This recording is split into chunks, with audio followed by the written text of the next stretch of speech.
आता आपल्यासमोर doctor Rajendra Raut sir आपल्याला त्यांच्या महानुभावांच्या भाष्यग्रंथाची वेगळीकता या विषयावर विवेचन करतील. Sir Shri Samarth junior college Amravati येथे प्राध्यापक आहेत. सरांनी लीळाचरित्रातील जननिष्ठ समीक्षा या विषयाचे समीक्षण करून जननिष्ठ समीक्षेच्या अंगाने महत्त्वाचं काम केलेलं आहे. सरांच्या लीळाचरित्रातील जननिष्ठ समीक्षा या ग्रंथाला महाराष्ट्रात 10 ते 12 पुरस्कार प्राप्त झालेले आहेत. महानुभाव साहित्यातील सर्वोच्च नामांकन असलेला हा ग्रंथ त्यांनी निर्माण केलेला आहे. सरांचा आजचा विषय आहे महानुभावांच्या भाष्यग्रंथाची वेगळीकता.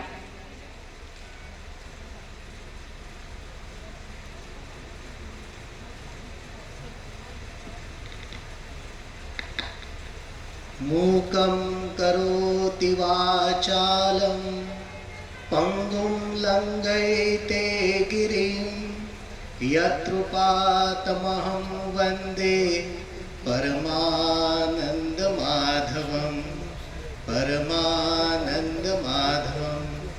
सर्वज्ञ श्री चक्रधर स्वामी की जय. मला वाटते आपल्या सभागृहाने पण एकदा जय करायला पाहिजे, कारण उद्घोषकांनी म्हटलं होतं की जे झोपले ते उठून बसा. उठले असतील सगळे. सर्वज्ञ श्री चक्रधर स्वामी की. वाटतं आता सगळं आहे जागं. या ज्ञान यज्ञाचं हे एवढं मोठं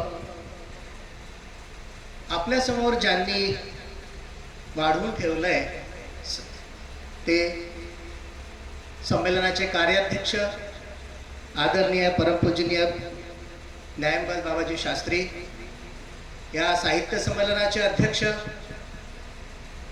महानुभाव संप्रदाय एक गौरव स्वतःला समजतो असे अविनाशजी आवलगावकर सर आणि या सत्राच्या अध्यक्ष आदरणीय मातृतुल्य लताताई लांजेवार. आधीच्या सत्राला 4 अध्यक्ष होते, या सत्राला 3 आहेत. त्यामुळे हे सुद्धा तितकंच प्रभावी आहे. ज्याला ब्रह्मा विष्णू महेश असं संबोधलं जातं, मी तसं इकडे म्हणणार नाही, पण त्याच तुल्यबळाचे हे 3 अध्यक्ष इथे आहेत. आणि आपण सर्व रसिक या ठिकाणी आहात, स्वामींच्या प्रेमास पात्र असणारे आहात. आपणा सर्वांनाही दंडवत प्रणाम. माझा हा विषय जो आहे की भाष्य ग्रंथांची वेगळीकता, हा विषयच वेगळा आहे.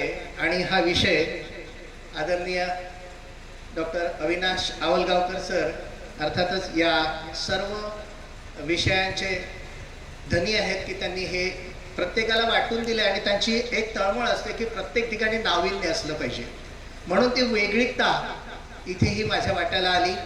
मी प्रयत्न करतो की त्या विषयाला न्याय देईल. भाष्य ग्रंथ यावर विवेचन करण्यापूर्वी भाष्य हा भाग थोडंसं आपण समजून घ्यायला हवा की एखाद्या विषयावर तर्कनिष्ठ संगती करत मांडलेली विचारसरणी म्हणजे भाष्य असं मला वाटतं. आणि सांख्यापासून जेव्हा आपण विचार करत येतो तेव्हा सांख्याला पण भाष्यकारच म्हटलं जातं. त्यानंतर बुद्धाने एक नवीन तत्वज्ञान मांडलं, एक नवीन विचारसरणी मांडली. बुद्धालाही भाष्यकार म्हटलं जातं. सांख्यानी द्वैतवाद मांडला होता, प्रकृती आणि पुरुष. बुद्धाने शुद्धवाद मांडला. पुन्हा ते फोडण्यासाठी शंकराचार्यांनी अद्वैतवाद मांडला आणि शंकराचार्यांनाही भाष्यकारच म्हटलं जातं. अगदी या 3ही भाष्यकारांच्या वर जाऊन जीवनाचं भाष्य करणारे पहिले भाष्यकार म्हणजे श्री चक्रधर स्वामी होते. कारण द्वैतवाद आणि अद्वैतवाद यावरचं तर त्यांनी फार सुंदर चिंतन मांडलेलंच आहे, ज्यामध्ये आपल्याला सर्वांना माहिती आहे जीव, देवता, प्रपंच, परमेश्वर ही मांडणी केली स्वामींनी.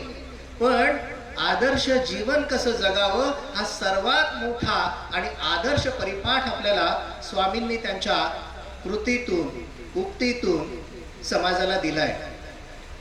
12व्या शतकापर्यंत भारतामध्ये किमान महाराष्ट्राचा जरी आपण विचार करतो म्हटलं तरीही समाजाची जी स्थिती होती ती अतिशय टोकाची होती. एका बाजूला उच्च ज्ञान मिळवणारा वर्ग होता आणि दुसऱ्या बाजूला पिचलेला वर्ग होता. कुठेही समानता येण्यासारखं दिसत नव्हतं.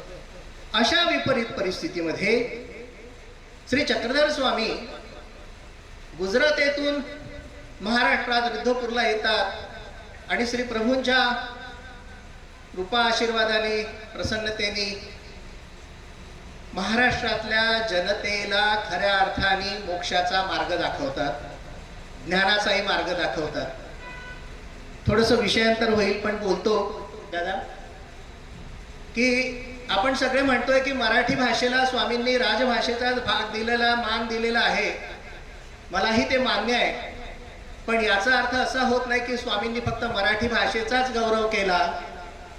स्वामींनी ज्या ज्या भाषेचे लोक समोर असतील त्या त्या भाषेचा गौरव करत त्या त्या प्रत्येक भाषेमध्ये संवाद साधलेला आहे. मग ती गुर्जर भाषा असेल, समोरचा व्यक्ती गुर्जर असेल तर गुर्जरमध्ये बोललेत, संस्कृत प्रकांड पंडित असेल तर संस्कृतामध्ये वाद घातलेत आणि मराठी माणूस असेल तर मराठीमध्ये त्यांनी आपलं तत्वज्ञान सांगितलं. जेव्हा मलेन्स देशामध्ये म्हणजे उत्तरापंथे गमन करायची वेळ आली तेव्हा स्वामी म्हणतात आम्ही उत्तरापंथे जातोय, मलेन्सला जाऊ, त्यांची भाषा बोलू, म्हणजे त्यांच्याही मातृभाषेचा गौरव केलाय. थोडक्यात मला असं सांगता येईल की स्वामींनी प्रत्येक जनभाषेचा गौरव केलाय. आणि म्हणून आपल्या या व्याख्यानामध्ये इथे आधीच्या वक्त्यांनी म्हटलं होतं की लीळाचरित्र हा जननिष्ठ भाषेचा ग्रंथ आहे, जननिष्ठ ग्रंथ आहे. मला पुन्हा त्याच्यावर शिक्कामोर्तब करावं असं वाटतं. भारतातल्या प्रत्येक भाषिकाला तो आपला ग्रंथ वाटावा इतका उज्ज्वल ग्रंथ तो आहे. स्वामींनी त्यांच्या 8 वर्ष 4 महिने आणि काही दिवसांच्या कार्यकाळामध्ये आपल्याला जी सूत्र सांगितली, जे तत्वज्ञान सांगितलं ते एका मर्यादित समूहापुरतं होतं. आणि ते इतकं प्रचंड होतं की त्या काळामध्ये जसं अविनाश दादा आवलगावकर म्हणाले की ब्राह्मण पंडित खरंच ते विद्वान होते, म्हणूनच त्यांच्यापर्यंत त्यांनी तितकं सकस दिलं. खरं तर जे लीळाचरित्र आपल्या समोर येतं ते पूर्ण नाही. मला असं वाटतं ते फार तर 20% असेल. स्वामींचा एकंदर कार्यकाळ महाराष्ट्रातला 52 वर्षांचा आहे असं अभ्यासकार इतिहासकार म्हणतात. आणि त्यातील फक्त 8च वर्षाचा आपल्याला ज्ञात आहे. उर्वरित ज्ञात झाला नाही. आपण त्या पिढ्यांना दोष देऊ देत शकत नाही, कारण स्वामी उत्तरापंथे गेल्यानंतर आधीच ते त्यांच्या दुःखाने पोळले होते. त्यातही महत्कार्य करत माहीमठांसारखा एक प्रज्ञाचक्षू म्हणूया आपण त्याला, संबंध महाराष्ट्रभर फिरतो. पण त्यांच्याही फिरण्याला कुठेतरी मर्यादा असल्या पाहिजेत. नाहीतर आपल्याला आंध्रामध्ये, तेलंगणामध्ये, कर्नाटकमध्ये झालेल्या लीळा सुद्धा मिळू शकल्या असत्या, पण त्यांच्या मर्यादेमुळे ते तिथपर्यंत गेले नाही. पण जे मिळालं ते इतकं मौलिक आहे, इतकं सकस आहे की त्याच्या पुढे एका बाजूला सर्व धर्मांचं तत्वज्ञान ठेवा आणि एका बाजूला माळवा पंथाचं तत्वज्ञान ठेवा, तरी माळवा पंथाचं पारडं अधिक जड झालेलं दिसतं. श्री चक्रधर स्वामी उत्तरापंथे निघून गेले आणि मग त्यांच्या आठवणीने व्याकुळ झालेला हा त्यांचा जो शिष्य परिवार होता हा आचार्य श्री नागदेवाचार्य यांच्या सोबत होता. नागदेवाचार्य आपले स्वामींच्या लीळांचं चिंतन करत असत, आठवणींचं चिंतन करत असत. आणि मग पुढे माहीमठांनी विचारलं की भटो तुम्ही काय करता, तर ते सांगतात की आम्ही स्वामींनी जो आम्हाला उपदेश दिलेला आहे, जी माहिती आम्हाला सांगितली आहे, जो आदेश दिलेला आहे त्याचं मी पालन करतो. कारण स्वामींनी केलेल्या लीळा त्याचं आठवण करणे, चिंतन करणे म्हणजे स्वामींना आठवणच आहे. ते डोळ्यासमोर येऊ शकतात. मग या चर्चेनंतर माहीमठांनी ते कार्य स्वीकारलं आणि लीळाचरित्र अस्तित्वात आला. त्या इतिहासात मी तुम्हाला नेत नाही, ते आधीच्या वक्त्यांनी सांगितलं आहे आणि आपण सगळे जाणता. पण स्वामींनी सांगितलेलं हे जे काही 1248 सूत्र आहेत, पण आता मला वाटतं महानुभाव पंथामध्ये काही अभ्यासक त्याची संख्या वाढवतात आणि 1275च्या पुढे वगैरे काही ती नेतात. मग 1248 आहेत की 75 आहेत हा माझा वादाचा भाग नाही. पण स्वामींनी जे सूत्र सांगितले त्या सूत्रांचा अर्थ मात्र हे विद्वान लोक एकत्र बसून चर्चा करून मंथन करत असत, त्याचे अन्वय लावायचा प्रयत्न करत असत. आणि हे अन्वय लावणं, त्यातून जे काही मंथन येतं ते नोंदवून ठेवणं, हे म्हणजे खऱ्या अर्थाने भाष्य ग्रंथांच्या निर्मितीचं पूर्वस्वरूप आहे. ही चर्चा जर झाली नसती, या विद्वानांमध्ये जर असे मतभेद होऊन वेगवेगळे काही संदर्भ आले नसते, तर आजचं सकस साहित्य, आजचं सकस तत्वज्ञान आपल्यापर्यंत येऊ शकलं नसतं. ही एखाद्या विषयावर मांडलेली चिंतनाची बाब म्हणजे भाष्य असं आपण आता इथे म्हणतोय. आपण आता श्री चक्रधर पासून पुढच्या गोष्टींकडे विचार करतोय की भाष्य परंपरा ही तशी आपल्या भारतामध्ये संस्कृतमध्ये होती, तशी तमिळ भाषेमध्ये सुद्धा होती. तमिळ भाषेमध्ये अनेक भाष्यग्रंथ निर्माण झाले, संस्कृतमध्ये झालेत. आणि आपल्या महाराष्ट्रात असलेली ही विद्वान मंडळी ही संस्कृत विद्वान मंडळी होती. त्यांच्यावर संस्कृत या भाषेचं, या ज्ञानाचा प्रचंड पगडा होता. आणि हे चिकित्सक लोक मग शेवटी स्वामींच्या या सूत्रांवर चर्चा करत असत. या लीळाचरित्रामध्ये सर्वज्ञांच्या मुखातून जी वचनं आली ती केशिराज बासांनी नंतर वेगळी काढली आणि ती वेगळी काढून सूत्रपाठ हा ग्रंथ संपादित केला. सूत्रपाठ हा खरं तर पहिला भाष्य ग्रंथच म्हटलं पाहिजे, कारण स्वामींनी सांगितलेले सूत्र त्याची विषयवार संगतवार मांडणी केली आणि त्याच्यावरच नंतर महानुभाव पंथाच्या तत्वज्ञानाची इतर इमारत उभी राहिली आहे असं मला वाटतं. म्हणून महानुभाव पंथामध्ये सूत्रपाठाला प्रमाण ग्रंथ असं मानलं जातं. हा सूत्रपाठ जो आहे हा जरी केशिराज बासांनी संपादित केला असला तरी या सूत्रपाठाचं संपादन करत असताना आचार्य नागदेवाचार्य यांच्याच देखरेखीखाली तो झालेला आहे, म्हणूनही त्याला विशेष प्रामाण्य प्राप्त झालेलं आहे. श्री चक्रधरोक्त सूत्रांना नागदेवाचार्य शास्त्र वचनरूप परमेश्वर मानत असत आणि म्हणून त्याची जोपासना त्यांनी व पुढे पंथाने अतिशय भक्तिभावाने आणि आत्मीयतेने केली आहे. नुसतीच जोपासना त्यांनी केली नाही, तर सूत्रांचा सांगोपांग अभ्यास करून त्यावर विवरणात्मक असे अनेक ग्रंथ लिहिले गेले आहेत. ही ग्रंथरचना दोन प्रकारची झाली आहे, एक साधन ग्रंथ म्हणून आणि दुसरी भाष्य ग्रंथ म्हणून. साधन ग्रंथांचा जर आपण विचार करतो म्हटलं तर सूत्रांचे प्रसंग सांगणारा प्रकरणवश, त्याचे उद्देश सांगणारा हेतुस्थळ, त्यांचा लीळाशी संबंध दाखविणारा निरुक्तशेष, लक्षण रत्नाकर, स्फुट वाङ्मय, व्याकरण, छंद, टीपग्रंथ इत्यादी ग्रंथ जे आहेत ते सगळे साधन ग्रंथ म्हणून आपल्या समोर येतात. आणि भाष्य ग्रंथामध्ये स्थळ म्हणजेच भाष्य, बंद म्हणजे महाभाष्य, यामध्ये टाचण्या आहेत, लापिका किंवा लापणिका, गुढा, प्रमेय, बल्हो इत्यादी प्रकारांचा समावेश होतो. हे भाष्य ग्रंथ संस्कृतमधील भाष्य परंपरेला धरून मराठीत लिहिलेले असून त्यावरून मराठी भाषेचे काव्यग्रंथातून न आढळणारे असे एक निराळेचं स्वरूप आपल्या दृष्टीस पडतं. मराठी काव्यातील किंवा एकंदर काव्यातील भाषा ही भावनिष्ठ असते आणि टीका भाष्यातील भाषा ही तर्कनिष्ठ किंवा बुद्धिनिष्ठ असते. मराठी भाषेचे हे तर्कनिष्ठ स्वरूप या महानुभाव भाष्य ग्रंथातून स्पष्टपणे आपल्याला दिसतात. त्यात भाष्यकारांची बुद्धिमत्ता आपल्याला लक्षात येते, त्यांची विद्वत्ता, त्यांची शास्त्रपटुता, त्यांची चिकित्सकता, त्यांची तर्कनिष्ठता, त्यांचं गांभीर्य इत्यादी गुणांचा आपल्याला प्रत्यय येतो आणि तो पदोपदी येतो. इथे सुद्धा हा ज्ञानयुद्ध सुरू आहे आणि स्वामींनी तर सांगितलं आहे ज्ञानमोचक आहे. मग आपण हे सगळे ज्ञान मिळवण्यासाठी आहोत.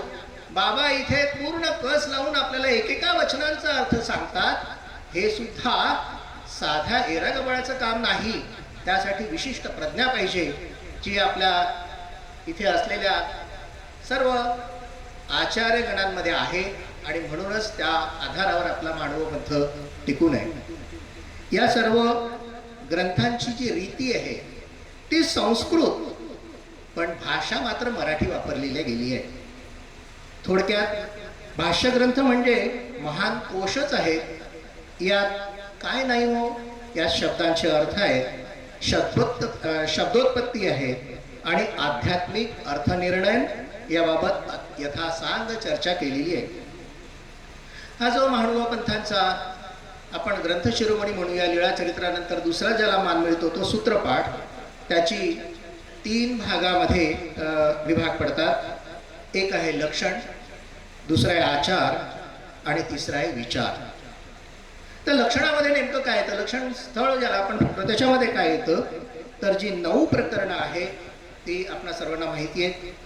या 9 प्रकरणांमध्ये म्हणजे पूर्वी असेल, पंचकृष्ण असेल, अन्वयावृत्ती असेल, युगधर्म असेल, विद्यामार्ग आहे, संहार आहे, संसरण आहे, महावाक्य आहे आणि निर्वचन. ही 9 प्रकरणं जी आहेत या 9 प्रकरणांच्या विभागालाच लक्षण असं म्हटलेलं आहे. यामध्ये जीव, देवता, प्रपंच व परमेश्वर याची कार्यकारण आणि त्यांचं स्वरूप त्यात दिलेलं आहे, त्याची लक्षणं त्यात दिलेली आहे. म्हणूनच त्या विभागाला लक्षण हे नाव पडलेलं असं. त्यातील अस्थिपर प्रकरणांचं दुसरं एक स्थळ भाग तयार होतो, तो म्हणजे आचार प्रकरण. आणि तिसरं आहे उर्वरित प्रकरणांचा विस्तार हा विचार प्रकरणामध्ये करण्यात आलेला आहे. आणि या सर्वांचं मूळ जे आहे ते मात्र पूर्वी प्रकरणामध्ये येतं. असं आपल्याला स्थानपोथीमध्ये मिळतं. सकळ शास्त्राचे पूर्व म्हणोनी बीज म्हणोनी पूर्वी म्हणितले, मंत्र तरी सकळ शास्त्राचे बीज ते कैसे ना, पूर्वीमध्ये 12ही प्रकरणे साठती असती म्हणोनी असे लक्षणबंधकारांनी म्हटले आहे. आता या सूत्रपाठामध्ये आचार माळिका आणि विचार माळिका अशी आणखी 2 प्रकरणं आपल्याला पाहायला मिळतात. आचार माळिका जी आहे त्यामध्ये 100 वचनं ही परशुराम बासांची आहेत, तर 155 वचनं ही रामेश्वर बासांची आहेत. आणि विचार माळिकांमध्ये 143 वचनं परशुराम बासांची आहेत, तर 60 वचनं रामेश्वर बासांची आहेत. म्हणजे ही जोडमुळी सातत्याने पंथीय तत्वज्ञानावर विचार करून नव्या पिढीसाठी काहीतरी निर्माण करत असे आणि त्यातूनच सकस ग्रंथ निर्मिती होत असे. मग हे होत असताना बेलापूरला असताना स्वामींनी आचार्य व महादायसांना शास्त्राभ्यासाविषयी निरूपण करताना म्हटलं होते की परस्परे मंथन कीजे मग नूतन होय, स्वोक्ती, शास्त्रोक्ती, लोकोक्ती तिन्ही उक्ती परित्यजोनी येथोची या उत्पत्ती व्युत्पन्न होवावे. म्हणजे अनुसरण्यापूर्वी नागदेवाचार्य जेव्हा हिवराळीला होते आणि तिथून ते स्वामींच्या सन्निधानात असताना स्वामींनी सांगितलं की तुम्ही परमेश्वरपूरला जा, म्हणजे रिद्धपूरला जा. त्यावेळी स्वामींनी त्यांना सांगितलं, वानरेया येथोनी निरोपिले विचारशास्त्र अर्थ ज्ञान तयाचे श्रवण मनन निधिध्यासन करावे, तेही एक स्मरणची केलं. मग आता ह्या चर्चा ज्या घडत असत सगळेच विद्वान पंडित होते. मग नागदेवाचार्य आणि त्यांचे गुरुबंधू आणि शिष्य हेच प्रसंगी शास्त्रचर्चा करीत असत. या शास्त्रचर्चेमध्ये अर्थाविषयी बरेचदा मतभेद होत असत आणि आक्षेप परिहारपूर्वक स्वामींच्या विचारांवर किंवा वचनांवर चर्चा होत असे, वादविवाद होत असत, त्याचा निर्णय भटोबाज देत असत. नागदेवाचार्यांच्या विद्यमानी ज्या धर्मचर्चा होत असत, वादविवाद होत असत, त्यातून जे अर्थनिर्धारण होईल त्याच्या टाचण्या म्हणजेच टाचण या शिष्य परिवारातील साक्षेपी शिष्य करीत असत. हा झाला टाचण्या भाष्य ग्रंथातला एक प्रकार. दुसरा येतो तो म्हणजे लापणिका किंवा लापिका. केशवदास हे लापणिकेचे आद्य प्रवर्तक आहेत. त्यांनी दृष्टांतावर लापणिक लिहिले. लापिका म्हणजे वर्ण विषयाचा पूर्वापार संबंध लावणे. पुढील वचनाला मागील वचन कसे सुसंगत आहे याबद्दल विस्तार विवेचन करणे, आणि ते त्यांनी केलेलं आहे. त्यानंतरचा भाष्यग्रंथ येतो किंवा प्रकार येतो तो म्हणजे गुढा. गुढा म्हणजे गुह्यार्थ, गूढ असा अर्थ. हा गूढ असा अर्थ ज्या स्पष्ट करून दाखवलेला आहे त्याला केशवदासांनी गुढा असा टीका प्रकार मानलेला आहे. आणि हे एकूण 12 गुढे आहेत, पण ते आज मात्र उपलब्ध नाहीत. आवलगावकर सरांनी मगाशी एक खंत व्यक्त केली होती की व्याकरणाचा ग्रंथ आपल्याकडे उपलब्ध कोणाला होत नाही, गुढा सुद्धा आपल्याकडे नाही. मला वाटतं जोडी गुढा हा एक तेवढ्यापुरता आपल्याला ज्ञात असलेला भाग आहे. अन्य गुढे मात्र आपल्यापर्यंत अच्छा प्रकाशित व्हायचं आहे, पण 130 गुढ्यांचं केलं असं ते म्हणतायत. ही आनंदाची गोष्ट आहे आणि अभिमानाची आहे की आपल्या पंथात अजूनही जी पूर्व परंपरा होती शास्त्र चर्चेची आणि नव्याने काही मांडण्याची ती या इथे करतायत. मी जरी वयाने लहान असलो, अधिकाऱ्यांना असलो तरी अभिनंदन करतो आपलं की आपण असंच सकस साहित्य आमच्या समाजाला द्यावं. त्यानंतर लक्षण हा एक भाग आहे. टाचणी, लापिका, गुढा याप्रमाणे हाही स्वामींच्या वचनांवरील स्पष्टीकरणात्मक टीका प्रकार आरंभीच्या काळात निर्माण झाला. त्यानंतर प्रमेय हा एक सुद्धा प्रकार आपल्याकडे आहे. आचार्यांच्या मृत्यूनंतर स्पष्टीकरणात्मक टीकांचे स्वरूप थोडे व्यापक झाले, त्यांना निबंधात्मक स्वरूप येऊ लागलं. त्यातील महत्त्वाचा टीका प्रकार म्हणजे प्रमेय होय. आजही आपण विज्ञानाचे कुठलेही प्रयोग करायचे असेल किंवा काहीही मांडायचं असेल तरी एक प्रमेय मांडतो आणि मग त्याचा पुढे विस्तार करत असतो. याचं मूळ आपल्या पंथामध्ये आहे, हे गौरवाचं आहे.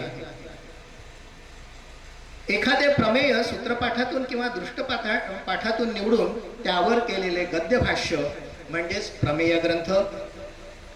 परशुरामबास, त्यांची गुरुभगिनी नागाईसा, कवीश्वर आमनायातील श्री मुरारीबास, त्यांचे शिष्य अचळ, गुर्जर, श्री शिवबास, श्री पुल्होबास, श्री दत्तोबास तळेगावकर, विश्वनाथबास विडकर, श्री मुरारमल्ल विद्वांस इत्यादी हे प्रमेय ग्रंथांचे लेखक आहेत.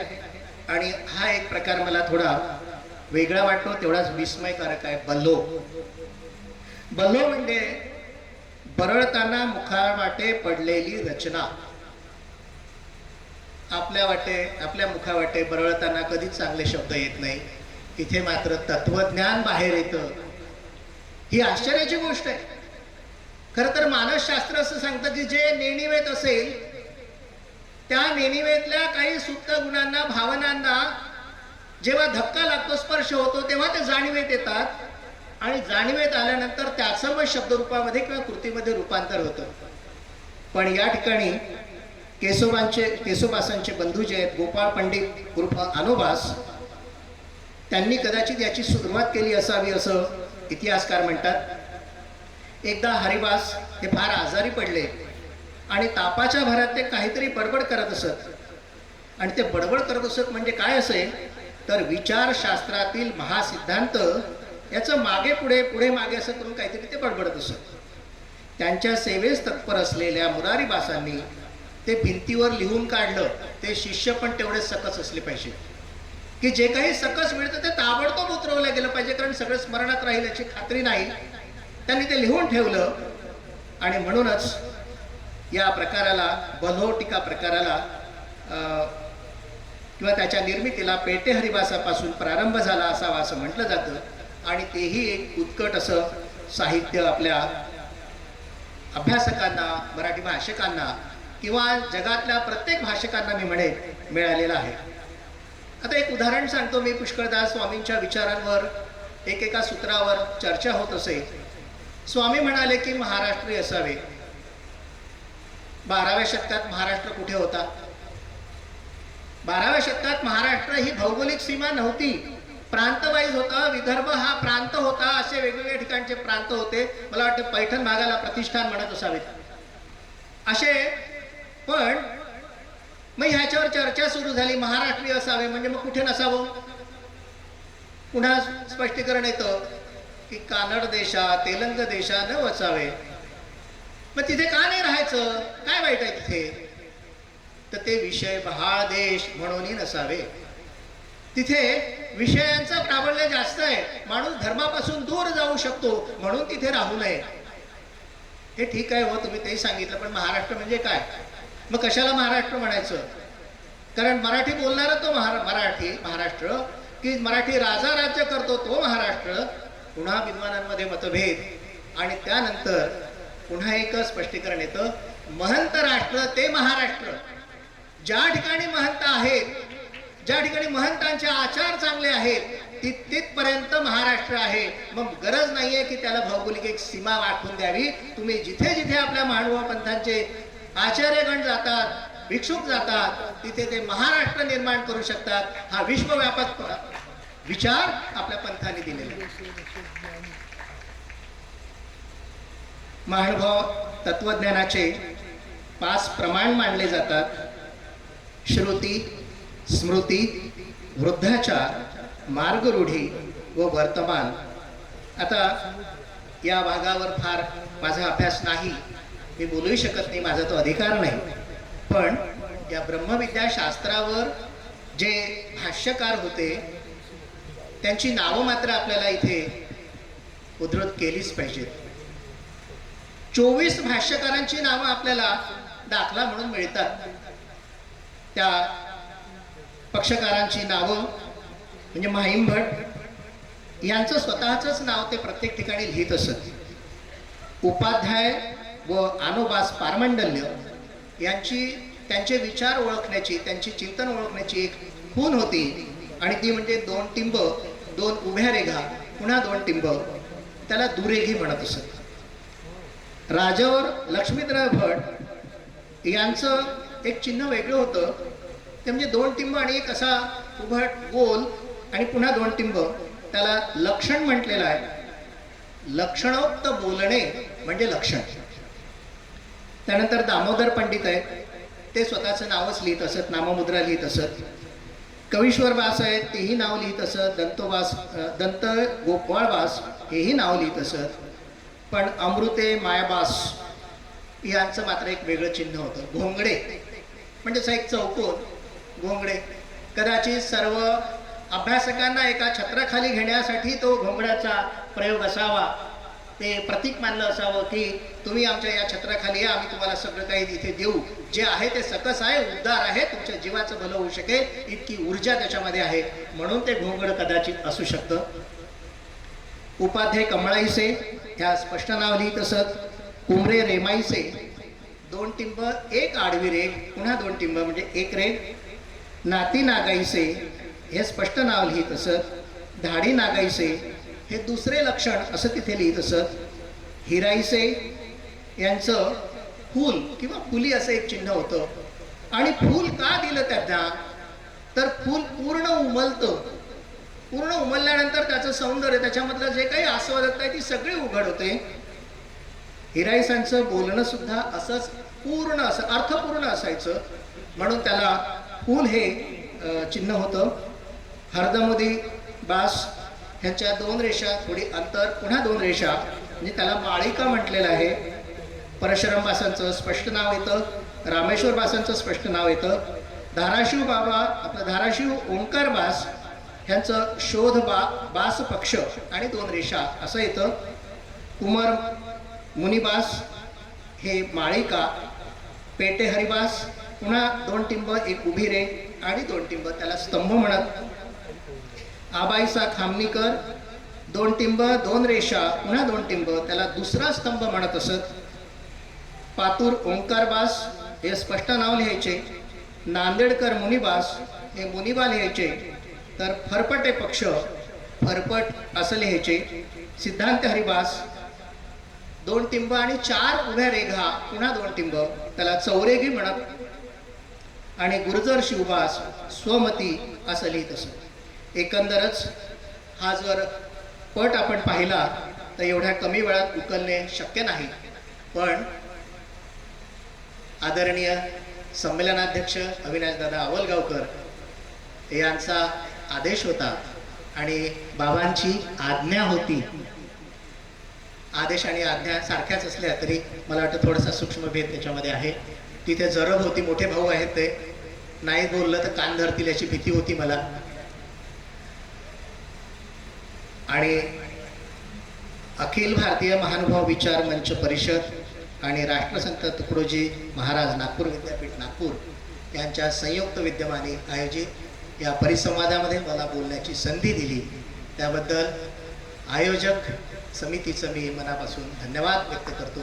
आपण सर्वांनी मला ऐकून घेतलं, आपलेही धन्यवाद देतो आणि थांबतो. दंडवत.